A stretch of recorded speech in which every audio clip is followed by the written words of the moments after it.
Hello and welcome to the Claret and Blue podcast. It's time for a live Q&A as Aston Villa have beaten Brighton and prepare to face Newcastle United at the weekend. I'm your host, Dan Rolinson, and I'm joined by John Townley. Here he is. How are you, mate? You okay?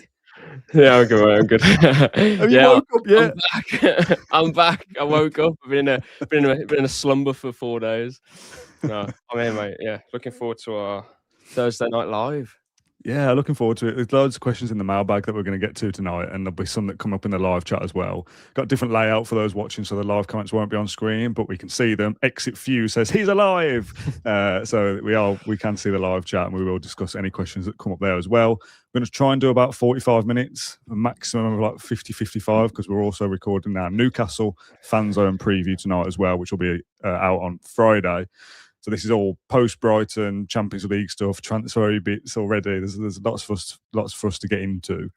Do you want to quickly get that out of the way of what happened on the Claret and Blue episode the other morning? When was it? It was Tuesday, right? Tuesday morning, yeah. It was only 2 days ago, actually, wasn't it? I'm lost. Yeah, I don't want to keep going into my issues that I've had in the last week or something. Everything's going wrong. Yeah, I had a million things going on, and I was up early actually to sort some of those issues. And I said to you, Dan, actually, and this is maybe a bit of Claret and Blue, like listening that people want to hear. So I'm doing this thing now where I leave my phone in my office, and I set an alarm on my phone, so it means I have to get up. The missus don't like it, obviously. Why would she? But it means I have to get up and stop the alarm, and I'm awake. Forces me to go. Anyway, so I've done that. Left my phone on charge though.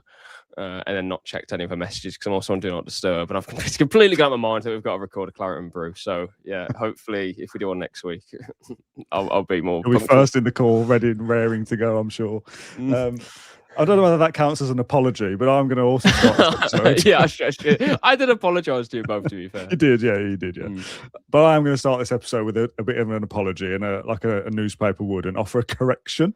So bear with me here for those that watched the post-match last night. This isn't a legal thing, by the way. We haven't been No, definitely not. Just off my own back to get egg off my face. And it's not about do I 100% Villa think will qualify for the Champions League. We'll get to that later. It comes from a question actually from Edward in the mailbag who says, after our latest non-penalty, I'm starting to think our flat atmosphere and passive crowd is allowing referees to duck out of big decisions at Villa Park. Raising the atmosphere has so many tangible and intangible benefits. It has to be better in terms of like surrounding the referee for that Tammy penalty. I think you make a bigger deal of that. Maybe the outcome is different. As a side point, Dan, you don't mean to be, I'm sure, but you come across quite dismissive and condescending of the 1897 fan initiatives, their little scarf thing. Why not get properly behind people who are trying and use your huge platform, take that, to really encourage people to participate? Now, I haven't listened back to what I said. Little scarf thing, I don't know whether I'd have said little, because that does diminish it. And if I did, I do apologise. I did say scarf thing a couple of times because I don't know how best to describe scarf initiative, maybe, I don't know. Anyway, and we spoke about it a little bit on the post-match last night that during the game, 10 minutes in, I thought, I didn't really see many scarves. Did that actually happen? Was that a thing? It's a bit of a shame, isn't it? Because I'm fully on board, by the way, and I know that you speak to a couple of the guys, and I know a couple as well, and I'm absolutely all for what they're trying to do, and I understand that it's very difficult. The initiative, the scarf thing, it's for the Leeds game. So why I thought, there's not many flags, any scarves at the Brighton game. It's for the Leeds game. So I got it wrong. I just thought I saw it on social media on Monday, I think. And I thought, well, the next game is Wednesday at home, so it's obviously for Brighton, without actually fully reading it. It's a bit like doing your exams and the teachers tell you, make sure you read the question before you start answering it. So me going off on one about, the scarves just weren't there for Brighton. Yeah, because the graphic says Leeds. So we'll see for next week instead. So I do apologise. If anyone was offended from the 1897 group that I'm diminishing their efforts, I'm absolutely not. So I wanted to get that out of the way early doors. Okay, let's move on to some actual football chat, shall we, from Ty. I would have some help with how to feel about the Villa. Firstly, I do understand we're missing a lot of our top players, and even though our signings and returning players are familiar with the club, they still need time to gel with the squad. And B, I like what you've done there, Ty, firstly, and then B, nice. Yeah. I'm happy with the position we're in after picking up a win and Chelsea and United dropping points, but I can't help feeling a little uneasy with how challenging everything seems to be right now. Is it unfair to want a 2-0 win where we control the game the entire time against Leeds and or Wolves coming up? It feels like we're in a bit of survival mode at the moment whilst we wait for our midfielders to get back. I think it is that. I think we are just scrapping for whatever we can get at the moment. Yeah, I think there's kind of two ways to it. Firstly, it was a huge win against Brighton, but equally, I did say, like, within the first few steps I took on my walk and talk, that I'm a little concerned about the performances as well. And it's not something I'm going to dwell on. However, we've still got a lot of work to do to finish in the top 5 still. We've got a bit of a buffer still, but I just think this can change so quickly. So results are really important, but we also know that to get results, you do need to play well as well. If you look at... More often than not, yeah. Yeah, if you look at the games we played against Brentford, Everton and Brighton, we've picked up 1 win out of those 3. It could have been 3 wins out of 3 or 3 losses had Martinez not saved that shot from Kadioglu. Like, such fine margins. Mm-hmm. So from now until the end of the season, I think we'll be able to win 6 games. But if we're unfortunate, or if something else goes against us and we're not playing particularly well, then it's almost out of our hands. If we play well, yeah, we'll be fine. But I haven't really seen that from us recently. The context of that is, yeah, we're missing our 2 best midfielders, in my opinion, and they work so well together, and that's really important as well. Not only have we lost one who does a specific job, we've lost a dynamic there, and Anana, I think, was blending into that nicely as well. And of course we can talk about McGinn and everything that he gives us, but that goes without saying, really. But I don't recall us being without Kamara and Tielemans for a long period of time. When we were without Tielemans earlier in the season, we actually got results, and we managed to play without him in a certain way. And that was, I think, in the period where we would win games with an XG of negative whatever. And we would, have some clutch goals from Rodgers, which can happen in a season. So that happened at the right time. But now without those 2 players, I think Luiz can be a light version of Tielemans. But I just think missing Kamara is, obviously really important. But our results so far have been okay. I just think, it's all so fine margins, though, which isn't particularly... it doesn't enthuse me too much going into the final, 12 games of the season. But at the same time, I'm more than confident that we've got enough to do it. I'm just not I'm not going to be overconfident about it at the same time, even though we will have 2 of those players back relatively soon. Yeah, I think that's fair. Okay, next question is from Jay Reek. A lot of podcasts often state some version of the opinion that wasn't the game for Buendia, particularly Dan Bardell, when he starts and Villa don't play well or lose. With that in mind, what is the sort of game for Emery Buendia? What is the sort of game for Buendia? I mean, that in itself probably speaks of his inconsistencies, because if you're a player who, how do I word this? It's about Rodgers, because every game's a game for him because he's that good. But that's what I'm going with, because Rodgers is a top player and would get into most or all Premier League teams. Sorry, Buendia wouldn't. But as I said, I don't want to make this. I feel like whenever we talk about Buendia, it's always caveated with, but this is his best season so far, and we don't mean to kind of have a go at him as such. And it's not that. We just know the level that Buendia is at, and this season has been terrific. But he's also, I'm not going to give him or give anyone false expectations of that Buendia should start every game. I don't believe that. I think if Nottingham Forest go down, go after Gibbs White, and then Buendia becomes a player who, like earlier in the season, you count on in your squad, but probably doesn't start every game. I think that would be the kind of situation for myself. And then if McGinn was fit, maybe we'd be seeing Sancho, McGinn and Rodgers, and Buendia would be coming in, making key contributions. I don't know if Buendia is a player who maybe needs to feel like he's got competition to perform. I'm not totally sure. I don't know about that. Just simply because, just because he is always a trier. If nothing else, he always gives 100%. What is the game for Buendia? We can go down a bit of a rabbit hole there, but for me, I think that just speaks of his inconsistencies. Some games he will play better in, and others he'll play worse in, and that's Buendia. And as I said, that's okay. We're missing some key players. I think that is certainly an area of the team where we need to improve anyway. We spent £30 million on Gesson, and then it's essentially vanished. Like that didn't work. Bailey's come back. Sancho is finding some form, but I don't think he's going to be the player that was at Dortmund for us. And he's absolutely contributing, and hopefully will improve even more. But that, when you put your starting 11 out for Villa, Buendia probably is in there. But I do think it's an area that we can improve on still. Yeah, a couple of comments going through next to each other suggesting the game for Emery Buendia is Tottenham. Bob says Buendia always looks brilliant against Spurs, which probably says more about them than it does him. Spurs is funny, isn't it? I'd love it if they got relegated. Absolutely love it. It's not going to happen, is it? I don't think. Yeah, well, when Man United scored that late equaliser for Sesko, I was actually more annoyed of the fact that it kept West. I mean, I don't mind West Ham going down, but just to pile the pressure on Spurs. But yeah, I mean, they're 3 wins away from 39 or 40 points, so they should have enough. But should is, mate, you know, you never know. Depends who that next appointment is. Yeah, exactly. I really messed that up. Oh, it'd be lovely if they went down. Everyone would love that. Apart from our Tottenham fans, obviously. Right, let's move on. I've been thinking about leaving Aston Villa for a while now, and this summer may be the time for me to go. Is this Emi Martinez? Who do you think Villa will replace me with? Maybe Diogo Costa from Porto. Is he in Villa's price range? From Emi Martinez. Well done, John. You saw the joke. Killed it there, yeah. Yeah, I kept going. That's all right. The goalkeeper situation, discuss, I suppose, ... You'd expect to change in the summer, right? This is not who should it be and how much are we going to get for Martinez and where does he go? I'm not going to get into that now, but I'd be amazed if he started or was here at the end of the transfer window. Yeah, same. I mentioned it the day after the deadline day.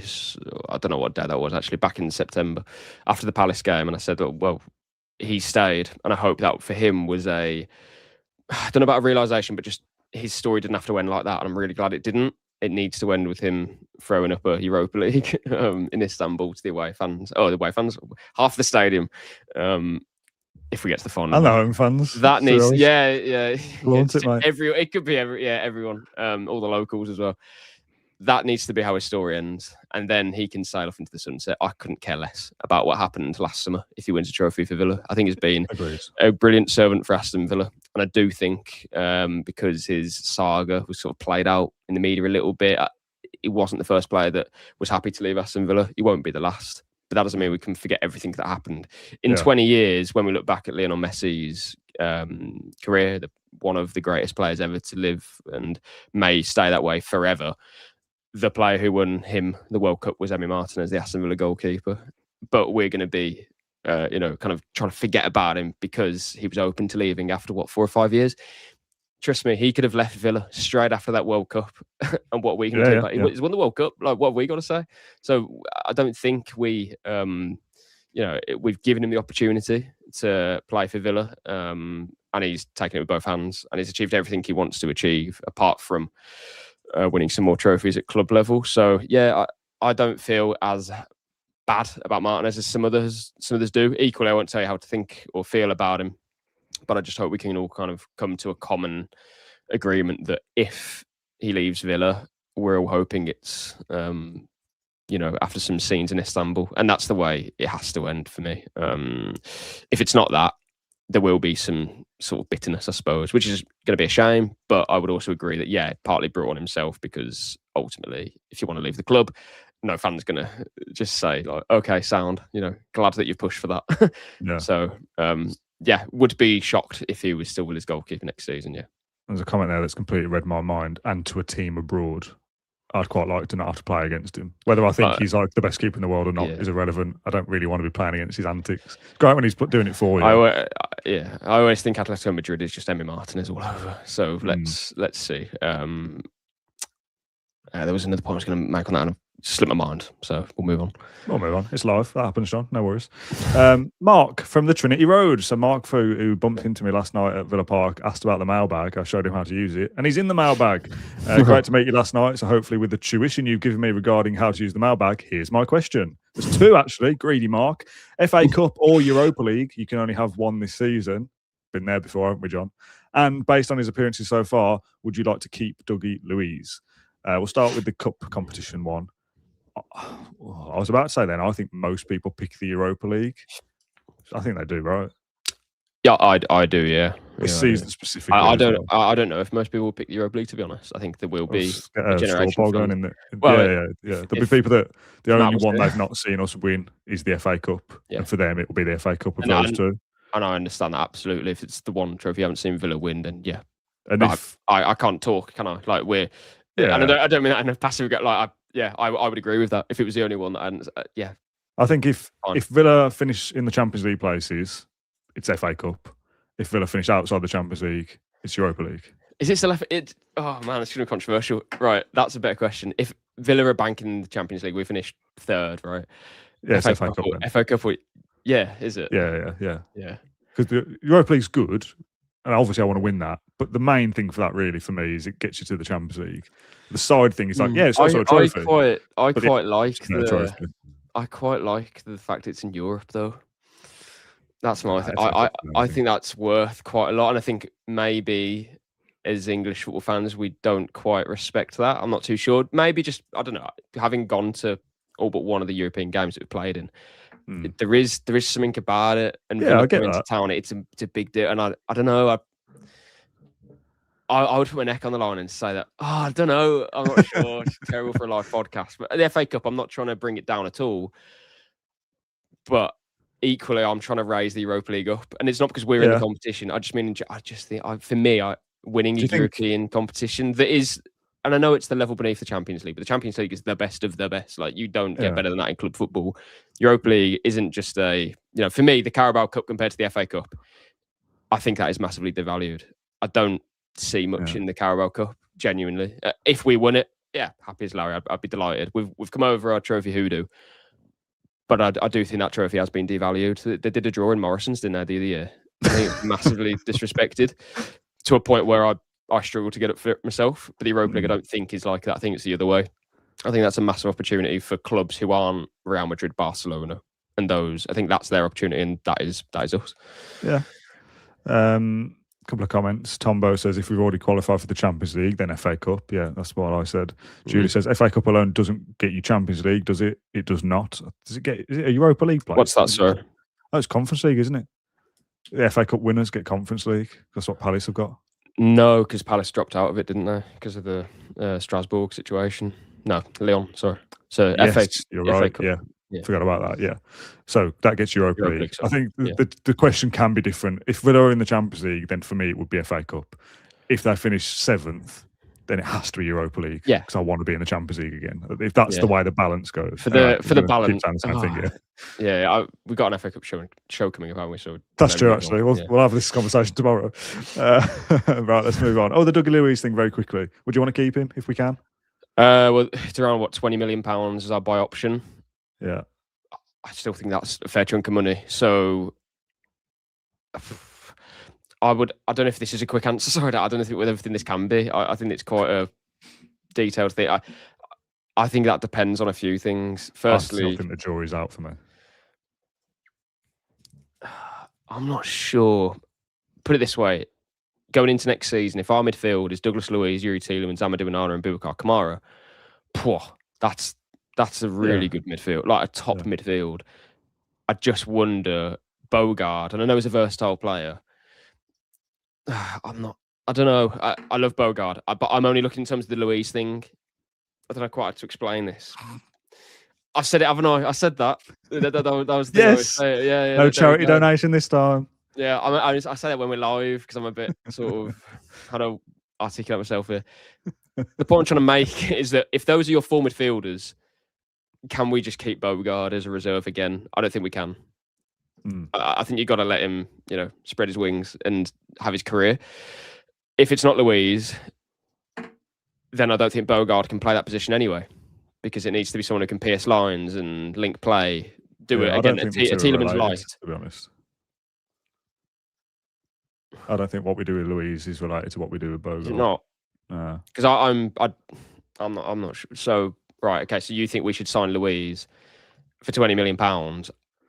Fair enough, but elsewhere in the squad, we don't have like an unlimited pot of cash, and £20 million for a backup player isn't cheap. Considering we've done loans, we've brought in Lindelof on a free. Bizot was relatively cheap. £20 million for a backup player, because he won't play with Tielemans. You have to have a destroyer as such near him, next to him in that double pivot, unless you play Tielemans further forward. But yeah, I'm not sure we can just bring in Luiz and not have some sort of change elsewhere. I mean, I'm talking about Barkley as well. What happens with him? Do you let him go in the summer because of his injury record? Because we can't count on him, really. Nothing against the player. I think he's done well, and he impacted the game well yesterday, I thought. Yeah, okay. Comment from Up the Villa 23 in the chat who says, I'd ask a question, but I never get answered. Sad face. Ask one now. See if I answer it. See if John answers it. Passive-aggressive roller returns. No. Did he ever go?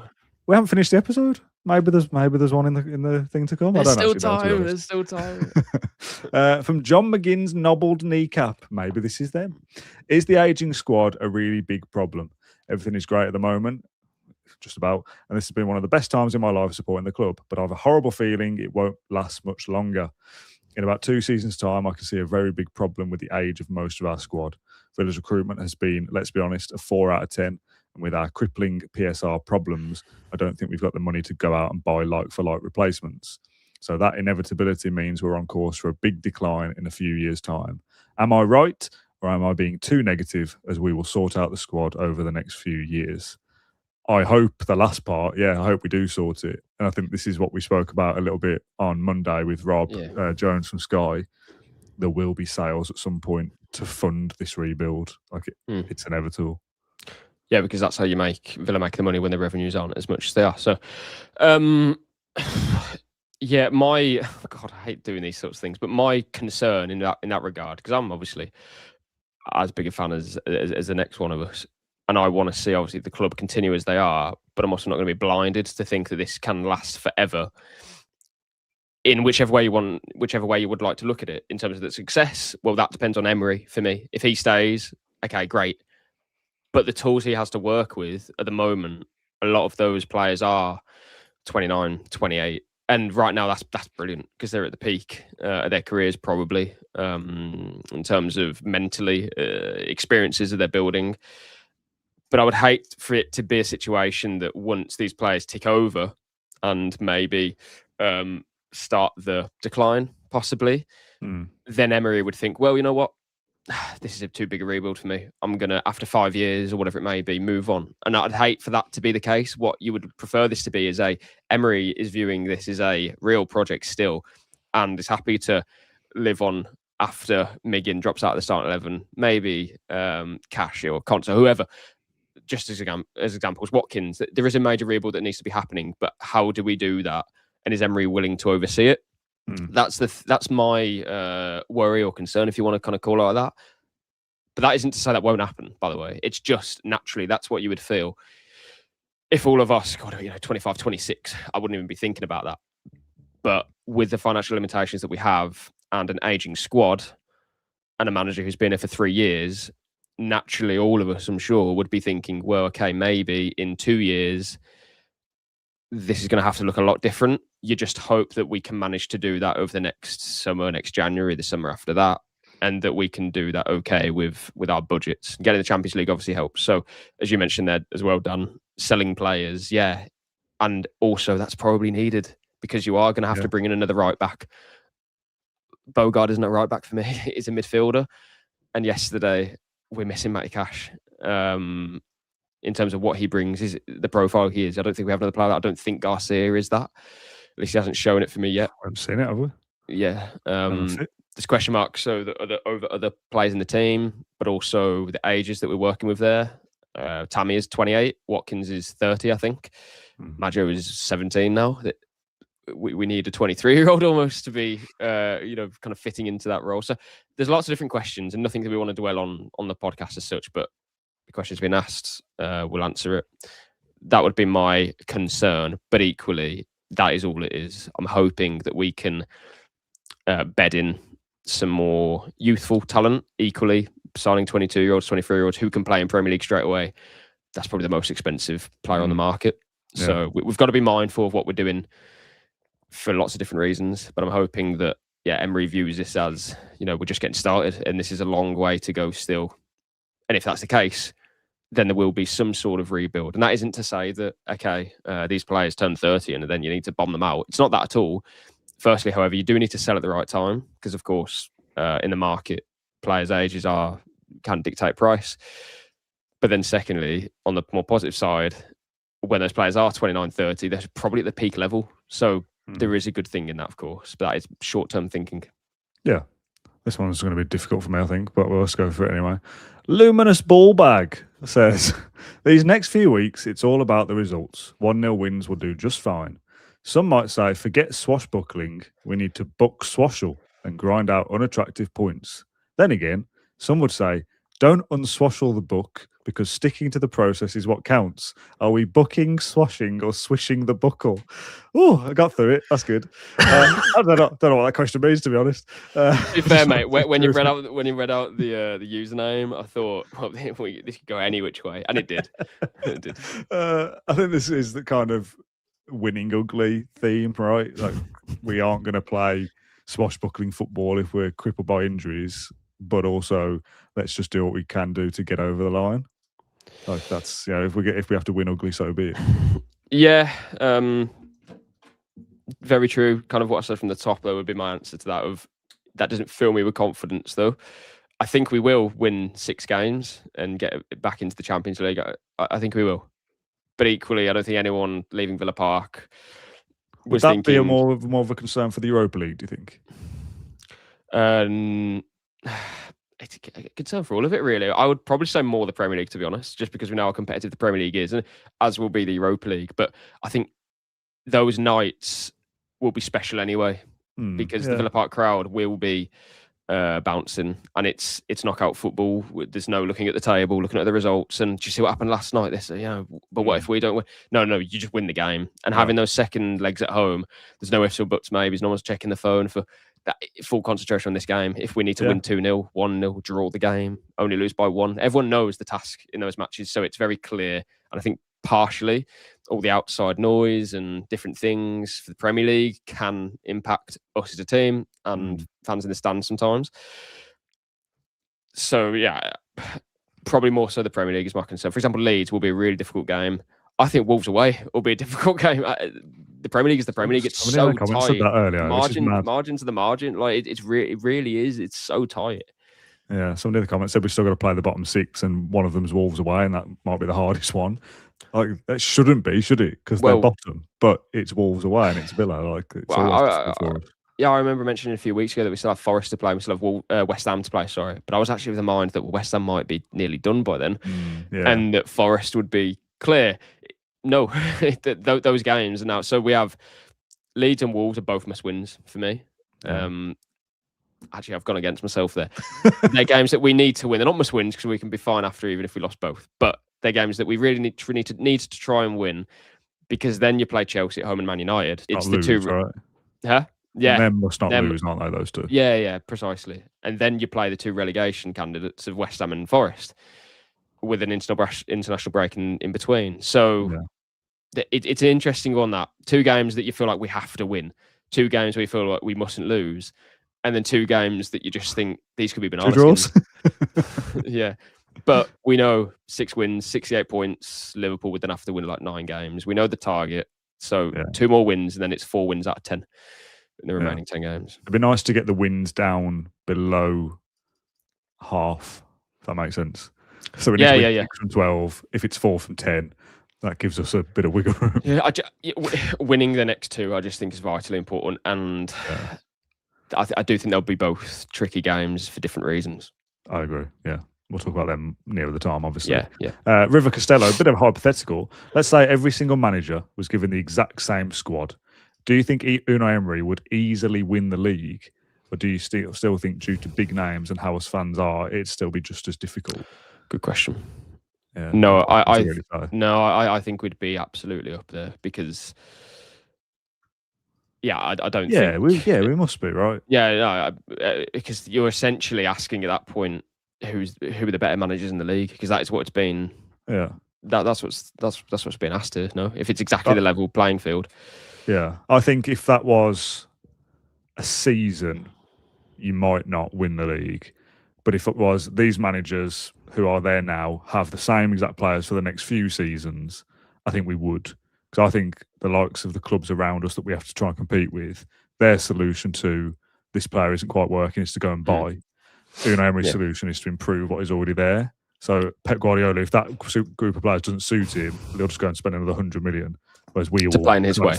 We'll kind of fix what we've got. Yeah. So in a one-season shootout, would we win the league? Maybe not. But over time, I think we would get ourselves to be that level. Yeah, I'm not saying those managers aren't adaptable, because they are. They do change how they play across different seasons, and it always looks different from campaign to campaign. But I do agree that I do think the structure that we play is relatively adaptable, that we can do certain different things. And we've seen different players playing different positions in the last 3 years. And results have been pretty much, standard. We've been by far, one of the top 4 teams in the division. But you just say, if you give Pep Guardiola a certain player at left back or right back, I'm not sure he's going to have to do something different, which then affects this position. So, yeah, I would think we'd be right up there to winning the league, to be fair. Absolutely. Right up there now. Oh, yeah, exactly. Yeah. So, there are a fair amount of questions in the live chat that we are going to get through some of them. I want to finish the ones in the mailbag first, just to kind of get my own head around what we're doing here. So I'm not ignoring people. I will come back to some. Dave says, can I ask a question? Yeah, go on then. We'll come back to it if it's decent. Aston, yes, that is my real name. Hi, guys. Love the podcast. I know how much we all love stats, so I thought I'd share one for you. I'm a geek and love spreadsheets and have been keeping a table comparing our points tally against each team compared to last season. Nice. I started to do this at the start of the season, realised it was too much effort and stopped. So thank you, Aston, for doing the work. For context, promoted and relegated sides, I swapped Ipswich for Sunderland, Leicester for Burnley and Southampton for Leeds, as the points from the first fixture this year matched the first fixture of last year. Convenient. After tonight's win against Brighton, did you know that comparing all the points of teams that we've now faced twice, we are actually 6 points worse off than we were against the same teams last season? They're 2 better against Arsenal, Brighton, 1 better from Newcastle, 5 worse from Everton, 6 worse from Brentford, and 0 points each difference from Palace and Bournemouth. The only team that we're already positive on against comparing to last year is Manchester United. Still, plenty of other places we can pick up positive points, but just thought it made for interesting reading, which it does. Does any of that matter, really? Because seasons gone by, I know that sounds daft, but we often beat Everton. This year we didn't. Yeah. We don't normally beat Newcastle, but this year we have. So, if we are down this year on teams that we played last year, well, this season we just need to be up on a team that we were down on last season to level it out again. Yeah, no, I absolutely understand the point. It is interesting, but we've got more, by some distance, more points than what we had last season at this stage, no? So yeah. That's my only. Doesn't matter. No. I love Aston's research, and please bring more. But I think that probably informs something else rather than. I mean, I don't know what the conclusion is really, but in terms of are we a better team? Yeah, absolutely. Even though we've won less points than we did last season against certain teams. But teams change. David Moyes, if you give him a year, he's going to be a lot better. Sorry, that team will be a lot better towards the back end of the year than the start of the year. Whereas, I don't know, Vitor Pereira at Wolves, they were much better at the start than when he left. So, absolutely. We, of course, went on a really good run last season at the back end of it. We need to do an underperformance and would still get in the Champions League from a 12 game cycle, So for that reason, I'm confident. Yeah, I haven't done that yet, but I will when it gets to 10 games. Okay. Or maybe even you know what? It depends if we lose. That's when I get panicked, and that's when I panic. I just start to look at different things. But we're better than where we were last season, and that I hope will be reflected in the last 12 games as well. Because if we do get fewer than 66 points, because that's what we had last season, that would mean that we've struggled to pick up wins. What would that be? 5 wins from 12, would it be? Yeah, and a couple of draws. 4 wins and a couple of draws, maybe. So, yeah, we know the target that we've got. Yeah, just speaking about kind of audience interaction, I had a DM not long before we started. Hi, Dan. Hope you're well. Sorry to bother you. Not at all. I'm working on a relatively in-depth analysis document on the top 5 race. Immediately, I was like, I'm so in here. Go on, keep going. I'm wondering if you'd like to see it when it's updated after Brentford Arsenal, and maybe use on the podcast. Only asking in DMs because I wasn't sure how to attach things in the mailbag. No pressure. If you don't want to use it, that's cool. And if you see this but don't want to use it, also cool. Only ask is that you keep me anonymous, blah, blah, blah. That's fine. Yeah. So shout out to this person who is potentially going to send me a document. I love that this is a thing, right? That people are so firstly invested in Villa and this kind of little community, if you want to call it that. Yeah. We do this show, we have a chat about our opinion, but already in this episode, there are people out there doing research on previous runs of form and stuff. I love it. Yeah, it's great. Yeah. No, it's good. I I hope that we've sort of tried to bring that a bit to this podcast, and just I don't know what it is, but yeah, I do feel that we've had a few different sort of research sessions before podcasts to try and work out different things, and hopefully we can kind of info. Like I remember early in the season when we just weren't scoring goals, and we had the big sort of P90 stats and our successful shoot, and it kind of flooded it all out. And it's all accurate information, and it all is of substance as well. Like we have to change how we play, and we did. And yeah, it's good. I like stuff like that as well because it's readily available information that anyone can go and get if they want to. Yeah, well, on that FB Ref, do you know FB Ref, Dan? I do, yeah. Yeah, I'm aware of this. Yeah, absolutely done us in there, haven't they? Yeah. So yeah, this is, if people don't know, it's like a big stats database, and they've removed access for different reasons. And yeah, there is something I'm going to ask Emery tomorrow though, which is still on there, which is, and I think I mentioned this before, Villa are the most fouled team by long. That's one of the comments in the mailbag. This is how I'm going to tie in this last segment of audience interaction. I've got a very long comment from Boubacar's Bubble Wrap, who says, "Hi Dan and the team. I've been looking into the underlying data behind our season, and the numbers regarding fouls are becoming impossible to ignore." Intertwined with the Clary podcast. Despite being the most fouled team in the Premier League, 333 fouls, Bang our on. opponents statistically have a get out of jail free card. We rank 16th for opposition yellow cards, only 38, and 19th for penalties awarded, 0. We must can I add a bit of detail to that? Because I did a bit of digging on that myself. In terms of the yellow cards, I've found out. God, I'm so sad. I've got no reason. I wasn't going to use this today, but here we go. In terms of yellow cards, if you're about to tell me how this compares to other clubs, don't bother, because I'm about to do it. No. How many fouls it takes for the opposition to get a yellow card? Is that come up in this comment? No. Okay, so because we're 16th for yellow. We're first for yellow cards.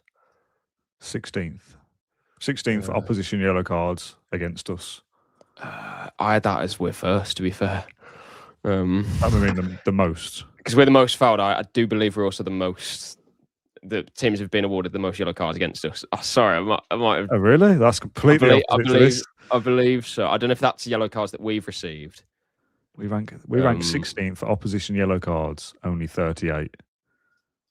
Let me read the rest of the comments. Not sure. Anyway, sorry. The contrast with Chelsea in second, the second most fouled team with 300, is staggering. Their opponents have received 60 yellow cards and 5 red cards, the most in the league. In comparison, Villa's opponents have seen just 2 red cards all season, despite committing more fouls against them. Beyond the stats, there's a physical cost to this lack of protection. We've seen opposition foul play have a direct impact on squad depth, specifically the long-term injuries to Tielemans and Kamara. The Kamara incident in the FA Cup was a perfect, albeit painful, example of a game where the referee failed to manage persistent fouling, resulting in a season-ending injury. Yeah, this is quite long. Go on. Sorry, I think maybe the comment has been. I hate to do this because I love the research, but I'm pretty sure that is yellow cards that we've had. Because we've received teams that our opponent has been yellow carded 62 times, Chelsea 61. We're ahead, but in terms of the stats, that would leave us 12th in the league for number of fouls. Yeah, like number of fouls to yellow card. So 19% of the fouls committed against Villa are yellow cards, if that makes sense, which is 12th. Yeah. Brighton are the first, so over 20% of the fouls that they win result in yellow cards to the opponent. Villa are down in 12th on about 18. So it's a very small percentage, but interesting. But Villa, I'm pretty certain, are the most opposition receive the most yellow cards against. But that is because we've been fouled, 33 more times than anyone else. Yeah. And the biggest gap between teams in the league otherwise is 14. I don't know which teams they are. So from second to first, a gap of 30 is like double pretty much the amount beneath them. So we are absolutely the most fouled team. In terms of yellow cards, we're middle sort of range. So still a decentish point, not as impactful as the original message. But the point of the comment is absolutely bang on, though. There is definitely something interested in that. They say all excuses for appropriate punishment not being applied, but surely at some point there was a case to be made that referees are allowing the opposition an unfair advantage by not appropriately applying the rules. My questions for the pod: 1, without veering into conspiracy territory, why is there such a lack of correlation between fouls suffered and penalties and cards issued for Villa compared to other sides? And the opposition tactic is clearly impacting our fluidity. And more importantly, our player safety. How can Emery mitigate this with if officials aren't taking action? Is it time for the club to start making more noise behind the scenes? Yeah. As I said, just the caveat, I do think we are, again, opposition teams have had the most yellow cards against us, but it's still in relation. We are down in 12th in terms of as I mentioned there. Just in terms of this table, so Brighton and Palace, those are the top two teams for receiving the most yellow cards in less fouls, if that makes sense. Yeah. Opposition. And then Newcastle 3, United 4, Liverpool 5, Chelsea 6. So some big teams there. But the most interesting for me is that Wolves and Burnley are the 19 and 20 teams. So they receive 14% of the fouls that they draw are yellow cards for the opposition, and Burnley's 13%. But they are like some way the least. And I just think that's interesting. Like the two worst teams in the league. Why is that? Well, maybe is it because that the game they're I don't know, are they losing? Is it a less passionate, not passionate, but less? Do you know what I'm trying to say? Yeah. Whereas Newcastle up in third is actually St James's. You know, the opposition get more yellow cards despite maybe less. I don't know. It's an interesting one, but Villa down in 12th is pretty much okay, like it pretty middle really. Be absolutely most fouled team in the league, and what I would take from that is that 30 more fouls than Chelsea, but only one more yellow card for the opposition. That's off, isn't it? That's the stat for me. That's that kind of proves the point of the commenter. Yeah, more than anything. I think. We do some absolute nonsense on this podcast, and I absolutely love it. But I don't know whether anyone else was interested in that last 5 minutes, but I was. Like, I like stuff like that. It's just different. Well, because I was going to mention that, it's something I'm going to speak to or ask Emery about. The fact that you're most fouled, you need more protection from the refs. You've had some bad injuries so far this season. Probably a question that's a bit overdue, but we've had the window. And I was going to throw a few different stats at him, but I won't show him that 5 minutes. Not the live version. I can edit it down for you if you want. Yeah. Right, okay. Final mailbag comment before we do some live ones. I said I wanted to do 45 minutes, and we are approaching that. Nicky Shawry's England cap. Did Nicky Shawry get an England cap? He must have only got one, surely, based on the comment. Why am I Googling it? I don't even care. Onana and Luiz is what we have in midfield, but it doesn't work. Onana needs to be, besides the adult, he can't be the adult. I quite like that. When he's playing with Yuri, Buba or McGinn, he seems to mirror their good aspects. But on Wednesday, Luiz was doing misplaced no-look passes to someone beside him. Can we just quickly talk about that little flicky? What is he thinking? I know. We didn't touch on it on the post-match, I think. Madness. Oh, my God. Or putting Matoma through on goal, attempting a back heel, which was then rubbing off on Onana and infecting his discipline. I find it hard to criticise players who are trying but struggling as long as you're trying the right things. I agree. I think Onana is better alongside a more experienced player, maybe. I think it's the same for Luiz. I think it's the same for Luiz as well. Yeah. I think they need someone else, not each other. They need some sort of protection around them, but not in the way of a sort of a midfield destroyer like Kamara. It doesn't have to be that, but just like whether it's experience, a bit more lead. I don't know quite, but equally, I don't want to take that out of Onana or Luiz. I want to take out the cheeky flicks on the halfway line to give Brighton a great chance to score.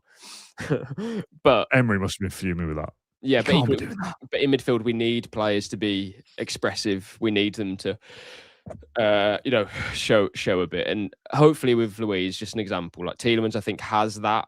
I think he has both sides, and that's what makes him such a good player. Yeah, I think hopefully Luiz can get that maybe as he grows and matures, because he's had probably 2 years of his Villa career stunted, one and a bit under Gerrard, and then a year out of his career at Juventus, half a season out of it in Forest. So in a way, I still view him as pretty, I say immature, but he's got a lot of growing to do still, I think, and that is under Emery. So hopefully it works for him and he can stay. And as we expect, it's only their second game together, right? Yeah, and that's another point. It's their only second game together, so I don't think we can say it doesn't work. And absolutely, if it was working, we'd be saying the completely opposite thing of, oh my God, we've got a great relationship already. I don't think it's been as bad as what the comment suggests. Although, there's definitely room for improvement, but that is going to be the case. View it in 4 games' time is what I would say. I think Luiz has played at a better level than I expected, to be honest, and that's a big positive. Onana didn't come off injured against Brighton, and frankly, I think those weren't happy to come off.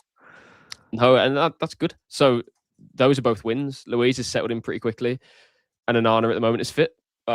That's. I don't think we can ask for too much more than that at the moment. What have we got? 2, 4, 6 league games before Tielemans is back, I think. Possibly. Wolves, Leeds, United, Chelsea, and then you got the West. Oh yeah, sorry, it would be less. Yeah, hopefully be back for that Forest game at the latest, really. Maybe before the international break, but four games, 5 games. When I say hopefully less, that is not inside information. It's just I want him back on the weekend. We know that's not going to happen. I just mean hopefully less. I want him back. That is hopefully before the international break. But if not, that'd be great. Got to be the first guy back, surely.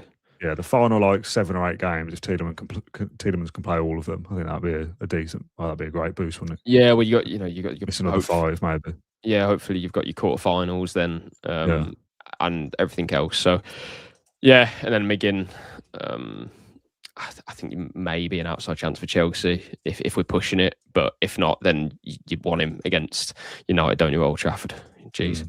Yeah, is that second? Is it Chelsea first? Then United? Yeah. Chelsea's midweek, which again it's got the makings of a brilliant game. That's why I think it's so important that Villa can get the wins against Leeds and Wolves, because whatever Chelsea do in the next, I'm gonna have to check the fixtures now. In fact, I think I know them. Burnley at home and Arsenal away, I think is Chelsea's next 2. Yeah. So if we can win our 2 and Chelsea just beat Burnley and don't beat Arsenal, and then we play Chelsea, going into that game, we've got a massive opportunity to, I don't say kick them out of getting above us, but that's a huge chance then, really. Yeah. Because it's 6 points now. Yeah. Yeah. Let's say it's 8 points because we've won 2. I'm getting ahead of myself here. Don't do it, John. Don't bother. And we'd have a chance to build like 11-point gap or whatever. That's what we were looking at for Liverpool yesterday. And we're only talking at the moment, by the way, about just look at Liverpool. Don't focus on Chelsea and United. Emery told us to focus on no one and just us. This is Claret and Blue. 47 minutes in. This is what we do, guys. This is what we do. Emery would only listen to the start of that. He turned off in that yellow card thing, don't we? Yeah, exactly. Yeah. He's not here anymore. Just as a side point from Kieran, on the penalty note, I saw Palmer's scoring stats for Chelsea. I've seen this as well. 44 goals in 84 games. Impressive. But 23 penalties. He's only been there 2.5 years. He loves 23 penalties in a couple of seasons. I mean, how many years would you have to go back for us to have 23 penalties? 23 years? Yeah. It's going so far that way. It's almost impressive that it's scored that many penalty goals. Yeah, I mean, just getting them though. Like to score that many, great. And I don't know if he's missed any, but like, they've had at least 23 penalties then in the last couple of seasons. Yeah. We don't have anywhere near that amount. We probably miss them anyway. But no, I mean, you obviously had the Tammy push on Tammy yesterday, and Joao Pedro had one similar or less contact maybe. And yeah, it definitely needs. Again, I'm gonna try and ask Unai tomorrow, and I might say to him, Unai, I know you respect the officials. Don't say it now, though. Give me a good line. Roderick in the comments just says, what's a penalty? Yeah, good question. I think you're allowed to kick it uncontested from about 12 yards out. I've never seen one before. There's no guarantee you score them. No, that's true. Just as, again, a complete side points, because we're just about into nonsense territory before we answer some actual questions. Somebody earlier on just said that Onana is made of Weetabix. And I wondered what your favourite food comparison was. No. Food comparison, because like I've often called Jack Grealish biscuitchins. What's the best kind of injury? Flaky. You got pastry. Flaky pastry, yeah. What are they? Hold on. They're soft, aren't they? Let me. We're live. Glad he gets injured. He's soft as well. What are they called? What are they called? Oh, breadsticks. No, like wafer. Is it wafer? Yeah. Wafers. Wafer. You know Yeah, like a wafer. Yeah, wafer shins, wafer ankles. Yeah, Weetabix is fine. Yeah, I don't mind Weetabix. I actually like Weetabix as a cereal, by the way. I think I don't know whether I called it him or whether I just thought about it, but I had a great one for Martinez's wrists for powering it back out into danger. I was going to say maybe it was Weetabix wrists because that does work. Anyway, if people want to start leaving theirs in the comments, that'll make me laugh a little bit later. Lego legs, says Marine Boy. Quite like that. That's good. More of that, please. Right, let's answer some of the questions I've flagged, shall we? Hopefully everyone just heard that sigh from John. Indulge me, John. Right, Dave, who said, can I ask a question? He says, does the women's team being successful have an impact on the men's team? I know it's different, but revenue is revenue. Also, like us buying women's players, does it have any impact? Women. I mean, I don't like that I understand the question, but the kind of thought of it being like, oh, this is no, it wouldn't have like a massive material impact on the men's team. Going the other way, I think that would be the case, though. But equally, if the men's team is successful, that helps the women's team. Yeah, but I think going either way. I mean, we want both to be successful, don't we? But I wouldn't want it to be the case of like, we need. I don't know how to explain this, but I don't think the women's team would think like, the men's team have to play well, so we have a better. Do you know what I'm trying to say? Under the same umbrella of the club that we all love, but at the same time, both in its own right, doing. Yeah. Do you know what I'm trying to say? Things independently of each other. Yes, independent is the kind of point. Yeah, like the women's team can succeed without the men's team playing well. That can happen. But both playing well, is the case. I suppose the question there is more about revenue, and the answer to that would be no. There's not like a massive material impact. If the women's team won the Women's Super League, I don't think we'd be seeing new flashy signings for the men's team. No, you'd focus back on the women's team and say you've won the Super League, so here's your investment. Here's how you get better. Okay, let's blast through a couple of silly ones. Oh, I say silly. Steve says, has John got a season ticket if, God forbid, he ever left his job? His dad still goes, doesn't he? Your brother? Yeah, dad and brother still go. You're kicking one of them out then if you ever lose your job. We had 3, and obviously had to sacrifice one. So, yeah. Shame. Back on the waiting list you go then. I mean, hopefully you won't lose your job, of course. Sorry, what was it? If I lose my job? When? when? If? Stephen says, I watched John's walk and talk after the game. Am I seeing things, or did John retrace his steps a few times? I thought he was lost in the woods. No, definitely. You'll get this comes on up every single episode. Yeah, no, you'll get this on night games, and I feel like I'm a bit of a fraud when I retrace my steps, because I don't want to go too far the wrong way. I mean, I know my way around Villa Park, but it's more I'm then going to have to go in an opposite direction to get home. And then when I'm away, I'm not going to go down a blind alley and literally get lost. So yeah, fair enough. Okay, Kieran, just a thought. Do you think we are seeing Mings start games partly due to the absence of McGinn and us needing a bit of character? Which is an interesting. I think, point. That's certainly something or a factor. Emery was asked about it after the game, but he's only really said what we've ever said. Mings is a strong player and can improve build-up. Yeah, Torres is great at build-up and can improve strong player. So it's that's a very shallow way of looking at it. But I think it's a really good point about character. Brighton weren't a team that were going to hold balls into the box. I mean, I don't think they play good football, don't get me wrong. But at the same time, I was screaming out for Torres being on the pitch too. But I wanted Mings to stay on, of course, because I thought he was going to win the game for us. But it's interesting. We had a corner that was poorly challenged or whatever, and I just thought, come on. And we said, our centre backs, they should be scoring more goals. And we've said this on the podcast before when we scored against. Remind me, was it a European game? I can't remember. Fulham is last. No, he scored. No, he scored. This is silly, but he scored a goal recently, and I remember saying that's his first goal since Fulham. And I remember saying he needs to score more because he's a big 6'5" bloke. It wasn't that long ago. It was a few weeks ago. No, it wasn't. The comments will remind us in a minute. Anyway, we said, our centre back should score more, and then he goes on and does, which is lovely. And please may that continue. Yeah. We spoke about this last night, so just for you, from Alfred, what did you make of Alisson? I was impressed with his discipline as a 19-year-old on his Premier League debut, but I'm interested on your perspective. Yeah, he did okay. Yeah, I'm not going to build him up and say, I thought he did this incredibly well. But if nothing else, I would agree. He's come into a game that Villa really have got to win. I like that Emery trusted him. Interesting that he played on the left. I think that was a big takeaway for me because I'd only ever seen him play off the right on clips. I'd never seen him play a full 90 or anything. I'm glad to say then. You watched a lot of Alisson, have you, in the Brazilian League?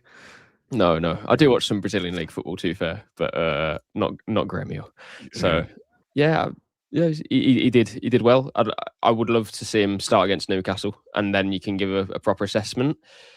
To a point, he needs to play for some weeks, and even then you're saying, well, what's he going to become in a few months? So, not that much. Emery was asked after the game, what are you expecting him from me? He just, from him, sorry. And he just, we'll see. You'll see it. And it was, I'm not trying to pull an Emery, but I don't want to big him up too much and say, like, oh, he was amazing at this, and I thought that pass he did was superb. Like, I'm seeing compilations of him after 5 minutes. You know, I think it's a bit early to sort of take anything from him passing the ball inside and chesting or whatever. Yeah, I think let's just, you know, let him do his thing. The Mings goal was recently, and it was a European game. Salzburg. Oh, yeah. In front of the keeper. Yeah. Okay. Still doesn't remember it. No, I do. Cross coming in, he got there and headed the keeper, didn't he? Yeah, that's it. It's taken 55 minutes for our first Alan Partridge reference from Mitchell, who says, Dan, I think some of your jingles rival Norfolk matters. Can I ask, when we score, do you say yes or back of the net? Neither. It's like a traction engine. Someone replied that to me the other day about Rogers, I think it was. More Partridge references, please. And a bit can I say something? Alisson and Rogers, right? Yeah. Do you know what I'm going to say here? They look alike. I don't see it. Do you not? Not really, no. Oh, that's interesting. Genuinely, he looks a bit like Jacob Ramsey as well, I think. He looks a bit like Rogers, yeah. But I'm seeing everyone like, oh my God, he's like identical twin. I don't see it. I think they look very different. I love the way you phrase things sometimes. Do you not agree? I don't know. Yeah. Do you like? They look alike, yeah. The amount of times I've seen it, like, oh my God, he's just literally like Morgan Rogers, and I'm like, a little bit. I think apart from play style, because I haven't seen enough of Alisson yet. I wasn't about play style. But I was about to say, if I'm sitting high up and I was looking from a distance, I think it might be easy to mix up the two. But then you see shirt number and the way they play. If Alisson suddenly starts in the middle, maybe.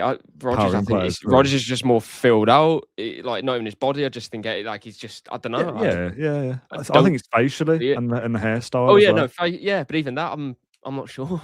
But does anyone else care about this? Or is it just it's just us? I forget we're live sometimes. Yeah, we edit so much out, honestly, on the pre-recorded ones. Somebody in your Twitter says, thought John's player rating for Bogard last night was harsh. I thought he did a great job standing in for Cash. Yeah, but I think we're past the point now of rating Bogard as like he's done well to fill in. And he did. But this is a not fully fledged, but this is a full professional footballer who I think has come of age. I'm judging him now as Lama Bogard, a player who can play for the third best team in England. Yeah. And he filled in okay, but I saw Matoma skin him a few times as well. And that's not really his. That's not really his. But that's not this season. I'm not blaming Bogard for being beaten on the wing a couple of times, but equally that's the position he's playing, and he has been beaten a few times. Yeah. I'm not. What did I give him? I think I gave him a 6. I can't give him a 7 for Matoma beating him a few times. It's up to the winger then, isn't it? If that turns into a goal or whatever it may be. Yeah. In that situation, he's lost a couple of those one-on-one battles, but equally that is not his position. He's a midfielder for me. Yes, he put in that crunching slide tackle and did well there, and that's why I gave him a 6, because I expect that was his performance. Was he a 5 before that? It was neither. Yeah, it was neither a fantastic display or neither a bad one. It was just I think it was about an average Bogard performance. Yeah, I just said he was all right. Did fine. Like, filling in at right back is not an easy thing, especially considering the level Cash has been. But I'm not going to blow smoke up his ass all the time and just say he's a young player and he's filling in. I think we're past that now. His debut, it was a while ago, like last season when he played at Leicester, at the start of last season. That was when I would be saying he's done very well to fill in at right back and not really put a foot wrong, because that's what you judge him on, because that's probably his Premier League debut, his first Premier League start. He's had a lot of games since then, a lot of football. A 6 out of 10 in the Premier League is still a good rating, in my opinion. So, Villa have not played well in that game too. Yeah, I agree with all that. Right, I think we're done, but just a couple of bits. We spoke about cereal, but not before, and someone in the comments suggested that they reckoned you're a granola man. I kind of deviate. I think I've got granola at the moment, actually. Yeah. I do. What kind? Is it plain stuff? Or is it like fruit in? No, I don't like fruit with my. I don't like fruit with anything that isn't on its own. Hang on, mate. I'm so with you on that. I ate little like dried fruit bits in cereal or so what's the loaf bread stuff. This is a different one, but what's the chocolate bar that Cadbury's done and they put loads of stuff in it? You know that one, the creations thing, possibly, and it's got loads of. I think that's just what's going on. We spoke about this before. I don't know. We definitely spoke about this before. 1,000 special or something. I'm sure. That says a lot about us. No, it's got like hazelnut in it or something. No, Okay. And a couple of shouts for injury, food relations. What? Dan, you used to what? Injury, food relations. That's what I said. No idea what that. What was I trying to say there? Injury, food, shouts, like the thing earlier about hamstrings. Injury, food, shouts. Yeah, like Weetabix wrists, like some small shouts. Sorry. Yeah. Sorry, I've got the notes and I've got it in my head. Yeah, it just hasn't come out. Sorry. I used to say that Bailey had cheese string hamstrings, which I think is a good one. And Dan's boring channel says, I heard someone once say Pickford had poppadom hands. Poppadom wrists, yeah. Poppadom wrists, yeah. I do like that. Okay, good stuff. Right, we're going to leave those in the comments, by the way. Yeah, more injury-related food relations or whatever I just said. More of those, please. That's it for this one. We wanted to do 45 minutes. Done an hour, of course. Brilliant. Well done, John, for your long answers. We're not done yet. Good episode. Enjoyed that. Some lots of good topics covered. Topics in the chat. Cadbury chocolate with fruit in it is a topic. Good. We're now going to go off and record our Newcastle fans. I thought they were called Tropics. Hold on. What's this? Defo topic, mate.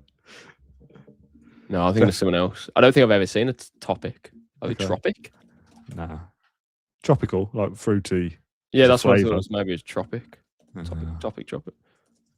Sorry, carry on. No, carry on. Okay, I was going to say, should we sit all night or should we move on? We're going to go and now record our Newcastle preview, which will be out on Friday. The plan was to do 45 minutes tonight and 15 minutes for that, but here we are again, done an hour long. But hopefully people enjoyed it. We will be back tomorrow, probably lunchtime, with the Newcastle build-up and then a post-match show on Saturday evening as well. That'll be myself and Kendrick. So thank you very much for tuning into this episode. John, just leave it. I'm not interested. I don't care what you've discovered. Tell me off air. Thank you for watching and listening to this episode of the Claret and Blue podcast, and we'll see you Friday. Bye.